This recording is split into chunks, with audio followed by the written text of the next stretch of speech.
So at this point, you're like, you were proved wrong the last time that you were so, like, steadfast in your denial. So maybe this time, ease up.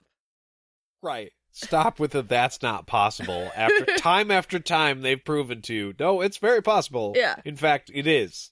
Yeah. So, there you go. She also brings up Addie's round bone, and Richard's like, I didn't take it, but I did see it there, and we know that this round bone caused a problem for Addie, and it ended up disappearing, right? Yeah, oh yeah, totally. So Richard worries it's a problem he didn't grab it, but Anne is positive that Addie was going to protect it, so we know that didn't happen. But when There's a hole in your plan here. Yes. So when used by one with both sides, this stone invokes the Skrin, which we did see happen. That's why the Skrin came after them. But Anne isn't concerned about this at all because, again, she's like, Addie's got it. It's fine.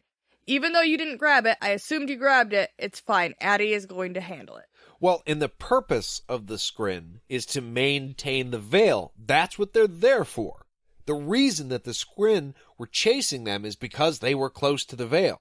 I mean, you know, the boundary, right? And they're there, but they're not supposed to be there. They're trying to maintain a separation. So a Skrin would be doing that to anybody on the other side getting close to the edge of the boundary towards the world of life. That's their job. Yeah, and the bone can be used by somebody in either way, for good or for bad. Like, if you're a good person and you're trying to use it, you can use it to defend the veil. Right.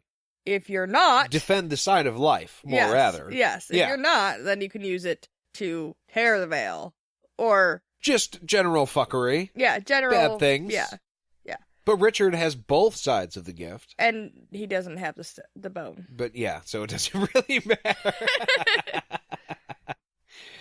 But at the very end of the chapter, she tells him he's got work to do. Because one of the last things they talk about is the collar. Mm-hmm. And Richard's like, hey, so I got to do this thing. We got to take the collar off. And she tells him, no, you got to take it off yourself. That's why you got to get trained up, my son. Let's get to it. Fucking play that beautiful montage music. I'm going to go back to dusting. Yeah. It kind of reminds me of, what's that movie? Bruce Almighty, when he goes up into that building and he talks to God for the first time, and it's just a dude who's like mopping the floor. Oh, yeah. She's like just taking care of business, and then here's Anne just dusting the office, making sure everything is tidy. But maybe she's actually doing a lot more than that and you just don't realize it. Maybe. Maybe one of those items represents the world and she was dusting the world. He's dusting. I kind of lost where we are. I'm going to be honest with you. That's fine. I don't know. It's the end of the chapter. Anne isn't concerned. Richard's got to go. She's going to dust. Shotgun start to a Monday. Well, if you guys enjoyed this episode, you can let us know by writing an email to podcastatt@gmail.com, sending us a voicemail or a text, 616-259-0025. If you want to find us on socials, you can. Facebook, Instagram, Twitter, @podcastatt. Check us out. And if you wanted to help this podcast grow, or any of our podcasts grow, you can go to patreon.com/podcastatt and make a pledge. Anywhere between $1 and $10 gets you in for the fun, and we cannot wait to see you there.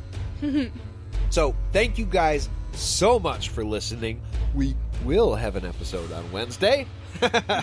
So we will see you real soon. Bye!